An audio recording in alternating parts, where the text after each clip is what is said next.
یہ بڑی مشہور آیت ہے، انسان کی شیطان کے ساتھ آخری ملاقات جو ہونے والی ہے اس کا ذکر اس کے اندر موجود ہے۔ اعوذ باللہ من الشیطان الرجیم، بسم اللہ الرحمن الرحیم۔ وقال الشیطان لما قضی الامر، اور کہے گا شیطان قیامت کے دن جب کہ سب کا فیصلہ ہو چکے گا، یعنی جنتی جنت میں پہنچ گئے، جہنمی جہنم میں چلے گئے، اللہ تعالیٰ کی طرف سے الٹیمیٹ ڈیسیژن ہو گیا، اس کے بعد شیطان بھی اپنے ماننے والوں سے خطاب کرے گا، ان اللہ وعدکم وعد الحق، دیکھو بے شک اللہ تعالیٰ نے جو وعدہ تم سے کیا تھا دنیا میں وہ تو تھا سچا وعدہ۔ کیا وعدہ تھا؟ کہ جو میرے نبیوں کی پیروی کرے گا میں اسے ہمیشہ کی جنتوں میں داخل کروں گا، اور جو انبیاء کی نافرمانی کرے گا اس کا ٹھکانہ الٹیمیٹلی جہنم کی آگ ہونے والی ہے۔ وَلِعَوْذُ بِاللَّهِ تَعَالَى اللہم اجرنا من النار، اللہم انا نسألک جنت الفردوس مع النبیین والصدیقین والشہداء والصالحین، آمین۔ تو شیطان کہے گا دیکھو اب تو حق واضح ہو چکا ہے، بے شک جو اللہ نے تم سے وعدہ کیا تھا نا وہ پورا کر دیا، جو جنتیوں کے حق میں وعدہ کیا تھا اہل ایمان کے حق میں وہ بھی درست ثابت ہو گیا، اور جو جہنمیوں کے لیے اہل کفر کے لیے وعدہ کیا تھا وہ بھی پورا ہو گیا۔ وَوَعَدتُكُمْ فَأَخْلَفْتُكُمْ، اور جو میں نے تم سے وعدہ کیا تھا تو میں اپنے وعدے کی خلاف ورزی کرتا ہوں، یعنی میں نے کیا وعدہ کیا تھا دنیا میں، لمبی امیدیں دلائی ہوئی تھی۔ ایک تو ڈائریکٹلی وہ لوگ ہیں جو شیطان کی عبادت کرنے والے لوگ ہیں، ایک وہ جو اہل ایمان میں سے ہوں یا اللہ کے ماننے والے ہیں، ان کو بھی شیطان لمبی امیدیں دلاتا ہے کہ ابھی کافی زندگی پڑی ہے، اللہ کے راستے پہ آ جاؤں گا ایک نہ ایک دن، اور یوں انسان دنیا سے اچانک اچک لیا جاتا ہے، اور اس کی زندگی میں وہ لمحہ نہیں آتا کہ جب وہ واقعتاً اللہ تعالیٰ کا تابع فرمان ہو کر زندگی کو بسر کرے۔ تو یہ شیطان جو ہے وہ جھوٹے وعدے اس کو دلاتا ہے۔ ایک اور وعدہ جو شیطان دلاتا ہے کہ اللہ تعالیٰ بڑا غفور رحیم ہے، معاف کر دے گا، at the end of the day اس نے سب کو چھوڑ دینا ہے۔ دیکھو کوئی ماں اپنے بچے کو جہنم میں نہیں پھینک سکتی، تو یہ کیسے ہو سکتا ہے کہ اللہ تعالیٰ اپنے بندوں کو جہنم میں پھینکے؟ یہ تو اللہ تعالیٰ کی رحمت کے بھی خلاف ہے۔ یہ بھی شیطان نے جھوٹے وعدے دلائے ہوئے۔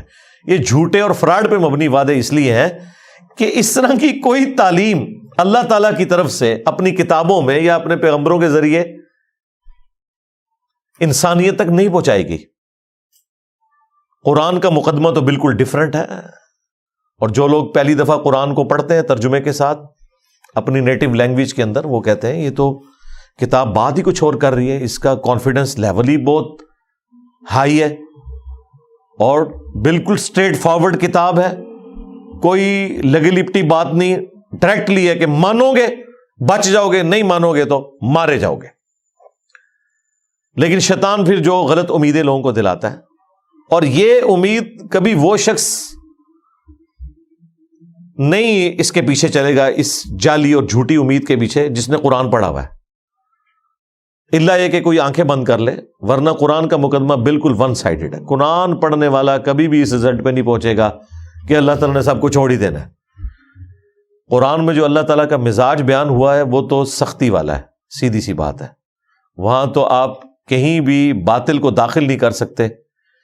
بالکل 2+2=4 والی بات ہوئی ہے کہ مانو گے تو جنت ملے گی، نہیں مانو گے تو جہنم میں جاؤ گے۔ یہ تھوڑی بہت جو گنجائشیں نکلتی ہیں وہ بھی احادیث میں نکلتی ہیں، وہ بھی کسی درجے میں۔ جو پبلک کے اندر دین چل رہا ہے وہ نہ قرآن میں ہے نہ حدیث کے اندر موجود ہے۔ تو یہ شیطان جو لمبی لمبی امیدیں دلاتا تھا، تو شیطان کہے گا کہ میں نے بھی دنیا میں تم سے وعدہ کیا تھا، تو آج میں وہ ٹروتھ ریویل کر رہا ہوں کہ لو جی میں تو مکر گیا جے اپنے وعدے تو، وہ تمام جھوٹی امیدیں جو میں نے تمہیں دلائی ہوئی تھی آج میں اس کے خلاف چلتا ہوں۔ انہی امیدوں میں سے ایک امید یہ بھی ہے کہ جو کچھ بھی ہے تیرے محبوب کی امت سے۔ اب یہ باتیں کیا صحابہ اکرام کو، اہل البیت کو نہیں پتہ تھی؟ لیکن ان کی زندگیاں تو خوف خدا سے عبارت ہیں۔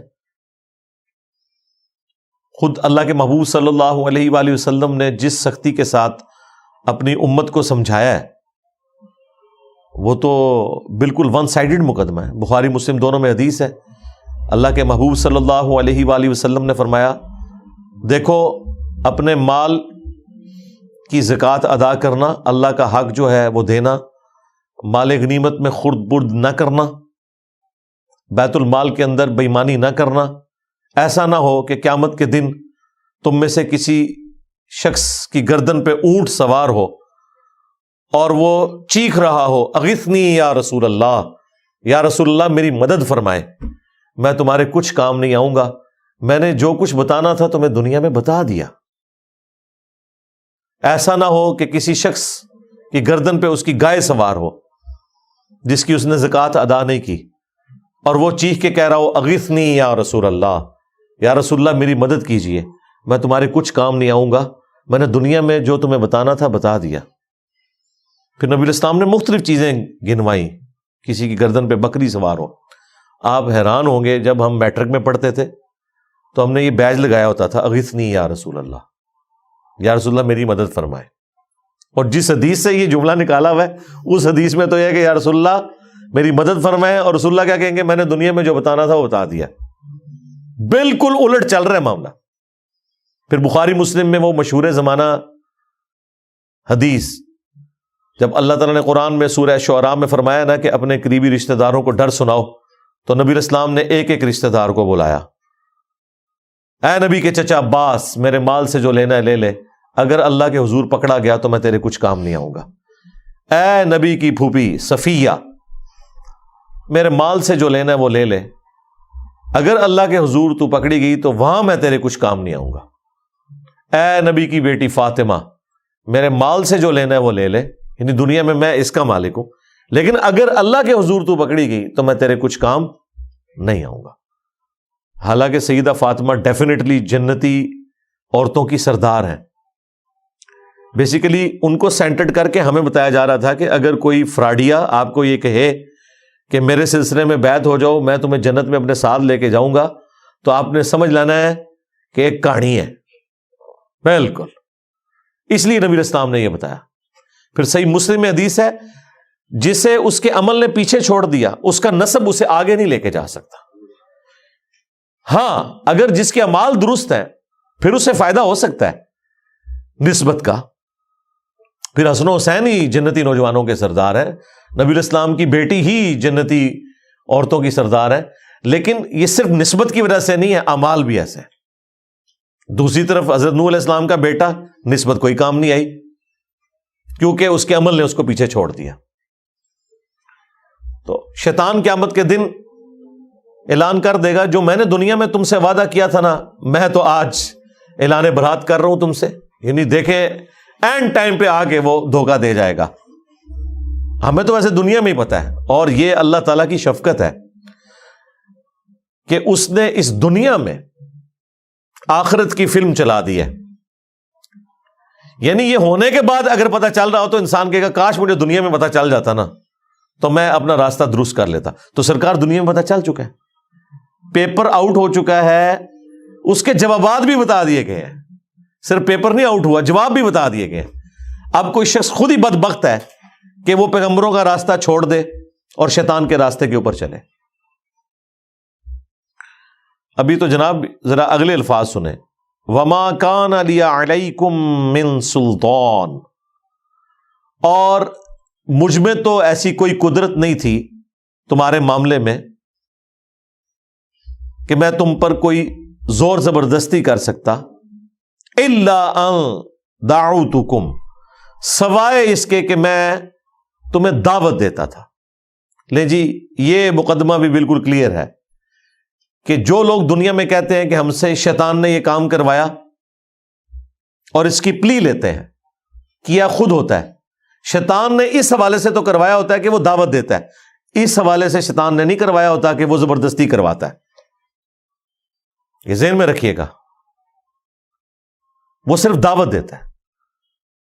وہ تو یوسف علیہ السلام نے بھی کہا تھا کہ شیطان نے میرے بھائیوں اور میرے درمیان جدائی کر دی، لیکن یوسف علیہ السلام کے کہنے کا مقصد یہ نہیں تھا کہ میرے بھائی بے قصور ہیں، نہ، انہوں نے معافی مانگی ہے، دعوت دی شیطان نے.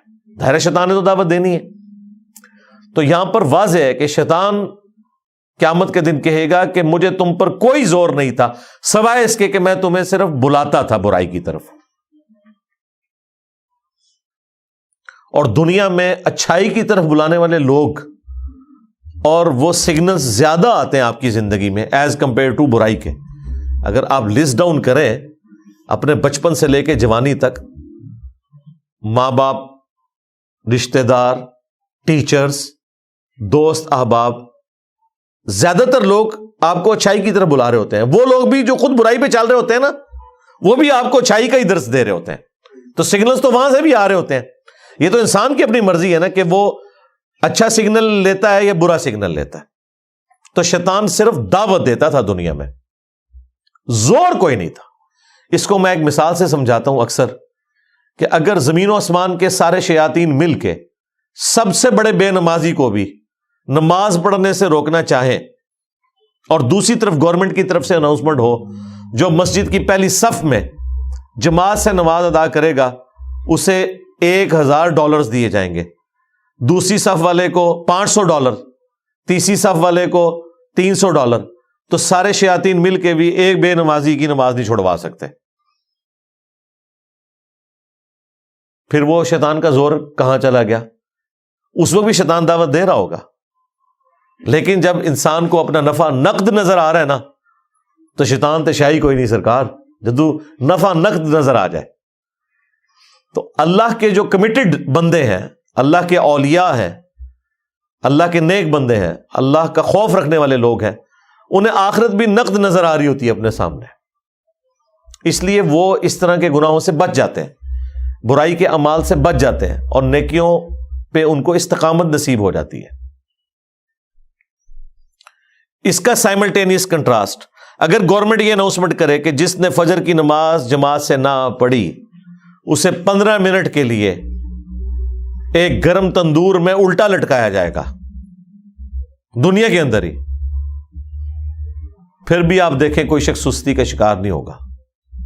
اگر واقعی ایسا ہو جائے، آپ اپنے ملکوں میں دیکھ لیں، یہاں کے بگڑے ہوئے لوگ جب یورپ اور امریکہ میں جاتے ہیں کوئی قانون کی خلاف ورزی نہیں کرتے، انہیں پتہ ہے یہاں پہ سگنل توڑنے کے اوپر اتنا بڑا جرمانہ ہے.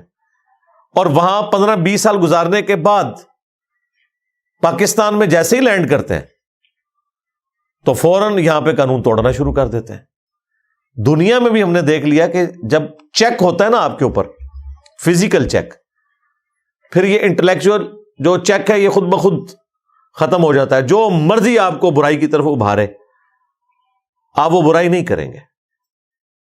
تو شیطان بھی قیامت کے دن کہے گا مجھے تم پر کوئی زور نہیں تھا. آج تک کبھی ایسا نہیں ہوا کہ کوئی شخص نماز پڑھنے کے لیے مسجد میں جائے اور اس کے سامنے شیطان فزیکلی مسجد کے دروازے پہ کھڑا ہو اور کہ میں نے تمہیں اندر نہیں جانے دینا، نیور، یا وہ بازو سے پکڑ کے کہیں اور پھینک دے. ایسا کبھی بھی نہیں ہوگا، اسے زور ہی کوئی نہیں ہے. اور یہ بھی نہیں ہوگا کہ اذان کی آواز سن کر آٹومیٹکلی آپ کے قدم مسجد کی طرف چل پڑے. ہاں، وہ اللہ نے آپ کو اختیار دیا ہوا ہے، اسی کے بدلے آپ کو جنت ملنے والی ہے. اتنا آسان کام ہوتا تو پھر ٹیسٹ تو ختم ہو جاتا، پھر جنت اور دوزخ والا معاملہ تو ختم ہو جاتا. بخاری مسلم میں حدیث ہے، اللہ تعالیٰ نے جنت کو ناگوار چیزوں سے ڈھانپ رکھا ہے اور دوزخ کو خوشگوار چیزوں سے ڈھانپ رکھا ہے. یعنی جنت تک پہنچنے کے لیے آپ کو ناگوار چیزوں کا سامنا کرنا پڑے گا. نمازوں کی مشقت، غسل کی مشقت، روزوں کی مشقت، حلال اور حرام میں تمیز کرنے کی مشقت، یہ ساری ناگوار ہیں طبیعت کے اوپر چیزیں. اور جہنم کو اللہ تعالیٰ نے خوشگوار چیزوں سے ڈھانپ رکھا ہے. یعنی تمام شہوات، گناہ کے کام جن میں دنیا میں اللہ نے لذت رکھی ہوئی ہے، وہ ہمارے ٹیسٹ کے طور پہ، وہ جہنم یعنی دوزخ میں لے جانے والی ہے۔ اور اس کی ایکسپلینیشن اس حدیث سے ہوتی ہے مشہور زمانہ، جامعہ ترمذی، ابو داؤد، نسائی، ابن ماجہ میں حدیث ہے، حضرت جبرائیل علیہ السلام کو اللہ تعالیٰ نے فرمایا جب جنت کو پیدا کیا کہ جا کے جنت کو دیکھ کے آؤ۔ جب وہ واپس آئے انہوں نے کہا یا اللہ مجھے نہیں لگتا کہ کوئی شخص تن من دھن نہیں لگا دے گا اس جنت میں پہنچنے کے لیے، کوئی ایسا شخص نہیں ہوگا، سارے کے سارے اس جنت کے لیے کوشش کریں گے۔ پھر اللہ تعالیٰ نے جنت کو ناگوار چیزوں سے ڈھانپ دیا اور حضرت جبرائیل علیہ السلام سے کہا کہ اب ذرا جنت کو دیکھو جا کے۔ انہوں نے جب دیکھا نا کہ جنت تک پہنچنے کے لیے یہ ہرڈلز عبور کرنی پڑیں گی، مشقتیں اٹھانی پڑیں گی، حلال اور حرام میں تمیز کرنی پڑے گی، واپس آئے تو اللہ تعالیٰ نے فرمایا کہ سنا۔ انہوں نے کہا یا اللہ مجھے نہیں لگتا کہ کوئی شخص جنت میں پہنچنے میں کامیاب ہوگا، جتنا مشکل ٹیسٹ رکھتی ہے۔ پھر اللہ تعالیٰ نے جہنم کی طرف بھیجا، واپس آئے، پوچھا، ان کا یا اللہ کون بدبخت ہوگا جو اس جہنم کے لیے کوشش کرے گا؟ مجھے تو نہیں لگتا کہ کوئی شخص ایسا عمل کرے کہ جہنم تک پہنچ جائے۔ پھر اللہ تعالیٰ نے جہنم کو یعنی دوزخ کو شہوات سے، خوشگوار چیزوں سے ڈھانپ دیا، ان کی لذتوں سے، لیکن ہے حرام کام۔ پھر اللہ تعالیٰ نے فرمایا اب جا کے جہنم کو دیکھ۔ جب دیکھا انہوں نے کہا کہ مجھے نہیں لگتا کہ کوئی شخص بچ سکے گا، کسی نہ کسی طریقے سے پہنچ جائے گا اس جہنم کے اندر۔ تو یہ بڑا سینسٹیو مسئلہ ہے۔ شیطان قیامت کے دن کہے گا کہ میرا کوئی زور نہیں سوائے اس کے کہ میں نے تمہیں دعوت دی تھی، فاستجبتم لی، پس تم نے میری دعوت قبول کر لی۔ یعنی دعوت مؤذن بھی دے رہا تھا اذان کے ذریعے مسجد میں، اور دل سے بھی سگنل آ رہے تھے۔ انسان کی اپنی انسٹنکٹ کے اندر موجود ہے، جھوٹ بولنا برا ہے، سچ بولنا اچھا ہے، یہ ہر انسان کو پتا ہے۔ کسی کو دھوکہ دینا برا ہے، کسی کے ساتھ خیر خواہی کرنا اچھا ہے۔ تو ہماری انسٹنکٹ کے اندر اللہ تعالیٰ نے اچھائی اور برائی کی تمیز رکھ دی ہے۔ فَأَلْهَمَهَا فُجُورَهَا وَتَقْوَاهَا۔ یہ جو قرآن کی تعلیمات ہیں، انبیاء اکرام کی جو وحی ہے، یہ تو نور علی نور ہے۔ آلریڈی ہماری انسٹنکٹ کے اندر نور موجود ہے اچھائی اور برائی میں تمیز کرنے کا، انبیاء کی دعوت کے بغیر بھی موجود ہے۔ لیکن یہ انبیاء کی دعوت کے ذریعے اللہ تعالیٰ نے حجت تمام کی ہے کہ کوئی شخص قیامت کے دن، سورہ النساء میں آتا ہے نا کہ ہم نے رسولوں کو، انبیاء کو اس لیے بھیجا کہ اللہ کے خلاف کوئی حجت نہ قائم کر سکے۔ رسولوں کے آنے کے بعد کوئی بالکل ہی گیا گزرا آدمی تھا، ہٹ دھرمی پہ اڑا ہوا تھا، اس کے لیے بھی حجت تمام ہو جائے کہ مجھے بتا دیا گیا تھا دنیا میں، تو میں نے تو صرف تمہیں دعوت دی تھی اور تم نے وہ میری دعوت قبول کر لی۔ فلا تلومونی، تو آج کے دن مجھے ملامت مت کرو، مجھے برا نہ کہو۔ ہاں، شیطان کہہ رہے ہیں میرے خلاف بھی کلپ نہیں ریکارڈ کرانا، کلپ ریکارڈ کروانا ہے تو وَلُومُوا أَنفُسَكُمْ، اپنے آپ کو ملامت کرو۔ وہ پنجابی میں محاورتاً بولا جاتا ہے نا، منو نہ پیٹ، اپنی جان نو پیٹ۔ آج مجھے ملامت نہ کرو، اپنی جان کو ملامت کرو۔ ما انا بمصرخکم، میں آج کے دن تمہاری کوئی فریاد نہیں سن سکتا، کوئی مشکل کشائی تمہارے ساتھ نہیں کر سکتا۔ وما انتم بمصرخی، اور نہ تم کوئی میری مدد کر سکتے ہو۔ دیکھ لیں بالکل اس نے سب کچھ چھوڑ دیا۔ اگر کوئی امید بھی تھی کسی شیطان کے اوپر تو وہ بھی ختم ہو گئی۔ یہ شیطان وہ بڑا شیطان بھی ہوگا اور اس کے جتنے چیلے ہیں وہ بھی شیاطین۔ ان بزرگوں کے بارے میں بھی آیا ہوا ہے سورۃ الاعراف کے اندر کہ جب کبھی بھی کوئی امت جہنم میں داخل کی جائے گی تو وہ اپنے بزرگوں کے اوپر لعنت بھیجے گی اور کہے گی اے اللہ ہمارے بزرگوں کو ڈبل عذاب دے کہ ان کی وجہ سے ہم گمراہ ہوئے۔ اللہ تعالیٰ فرمائے گا تم دونوں کے لیے ڈبل عذاب ہے۔ اور جب وہ جہنم میں پہنچیں گے تو ان کے پھر بزرگ کہیں گے ہاں بھائی کوئی فائدہ تو نہیں ہوا، دیکھو تمہارے لیے بھی ڈبل عذاب ہے۔ سورۃ العذاب میں بھی آیا اینڈ پہ جا کے، کیونکہ ہر آنے والا اپنے بعد آنے والے کے لیے تو بزرگ ہی ہے نا، اس کے لیے وہ غلط لیگیسی چھوڑ کے جا رہا ہے نا۔ انی کفرت بما اشرکتمونی، بے شک میں کفر کرتا ہوں، اس معاملے میں انکار کرتا ہوں جو تم میرے ساتھ شریک ٹھہرایا کرتے تھے، من قبل، آج سے پہلے، یعنی میں اس کا بھی انکار کرتا ہوں۔ تم نے اپنا بیڑا غرق خود کیا، اگر تم نے مجھے شریک ٹھہرایا اللہ کے مقابلے پہ، اپنی نفسانی خواہشات کو شریک ٹھہرایا، تو میں اس سے بھی انکاری ہوں، میرا کوئی لینا دینا نہیں، میں نے تو صرف دعوت دی تھی، برائی پہ تم خود چلے، اگر تم نے اللہ کے مقابلے پہ مجھے کھڑا کیا تو مجرم تم ہو، میں اعلان برات کرتا ہوں۔ ان الظالمین لہم عذاب علیم، بے شک جو ظالم ہے ان کے لیے دردناک عذاب ہے۔ اللہم اجرنا من النار۔ دیکھ لیں جی، جن پہ تکیہ تھا وہی پتے ہوا دینے لگے، شیطان کے اوپر تکیہ کر کے بیٹھے ہوئے تھے، شیطان کے ایجنٹوں کے اوپر تکیہ کر کے بیٹھے ہوئے تھے، جن بزرگوں کے اوپر تکیہ کر کے بیٹھے ہوئے تھے وہ تو خود جہنم میں پہنچ گئے۔ تو ادھر جا کے تو اللہ ہی کی بادشاہت ہے، دنیا میں بھی اللہ کی بادشاہت ہے، لیکن دنیا میں اللہ تعالیٰ نے کھلی چھٹی دی ہوئی ہے، آخرت میں اللہ تعالیٰ نے چھٹی نہیں رکھی، پھر وہ تو ہار اور جیت کے فیصلے کا دن ہے، یوم التغابن ہے۔ یہ جو سورہ ابراہیم کی آیت نمبر 22، یہ آلموسٹ میں نے آدھا گھنٹہ اس کے اوپر گفتگو کی ہے، صرف اس لیے کہ یہ قرآن حکیم میں اہم ترین مقام ہے۔ شیطان کے حوالے سے جو مارکیٹ کے اندر عقائد اور نظریات پھیلے ہوئے ہیں نا، ایک آیت ان تمام عقائد اور نظریات کو غلط ثابت کر دیتی ہے۔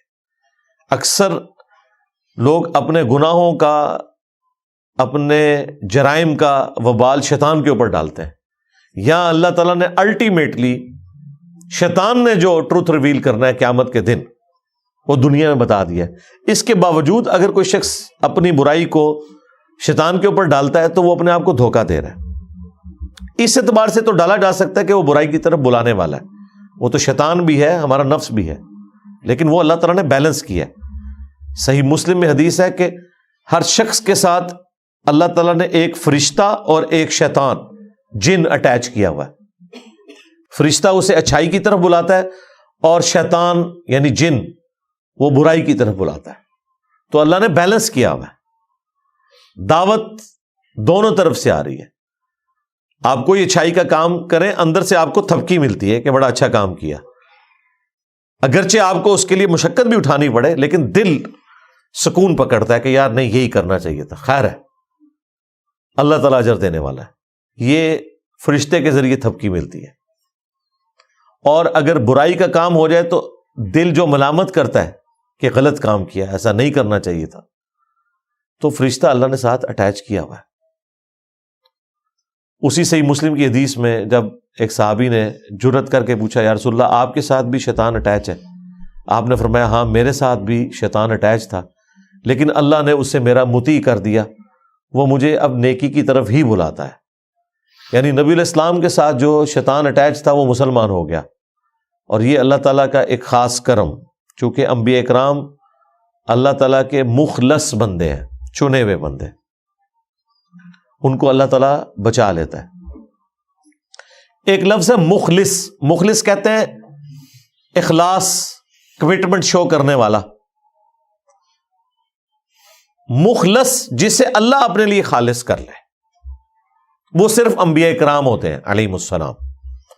لہذا قصہ آدم اور ابلیس میں جہاں کہیں شیطان کا یہ جملہ آتا ہے نا کہ میں تیرے بندوں کو گمراہ کر دوں گا سوائے ان کے کہ جو تیرے مخلص بندے ہوں گے، وہاں مخلص بندوں سے مراد صرف انبیاء ہے۔ انبیاء کے بعد کوئی بھی مخلص نہیں ہے، سب کے سب مخلص ہیں، انہوں نے اپنی محنت سے ہی بچنا ہے۔ لیکن انبیاء کے کیس میں اللہ تعالیٰ کی رحمت، اس کی اسپیشل پروٹیکشن، وہ انہیں برائی سے بچا لیتی ہے۔ اس طرح کی پروٹیکشن عام بندوں کے کیس میں بھی کبھی کبھار اللہ تعالیٰ چاہے تو فرما سکتا ہے، لیکن اللہ کا کوئی وعدہ نہیں ہے کہ ضرور ایسا کرے گا، وہ خود ہی اس نے بچنا ہے تو بچنا ہے، اور اسی میں اس کے لیے انعام ہے۔ حضرت یوسف علیہ السلام کے بارے میں قرآن میں آیا نا کہ اس عورت نے یوسف کا قصد کیا، یوسف بھی قصد کر لیتا اگر اپنے رب کی برہان دلیل نہ دیکھتا. یعنی اللہ تعالیٰ نے کلیئر کر دیا کہ یوسف علیہ السلام کو ہم نے بچایا، اور پھر اس کے ساتھ آیا کہ بے شک ہمارے وہ مخلص بندوں میں سے تھے، ہم نے ان کو اپنے لیے خالص کر لیا تھا.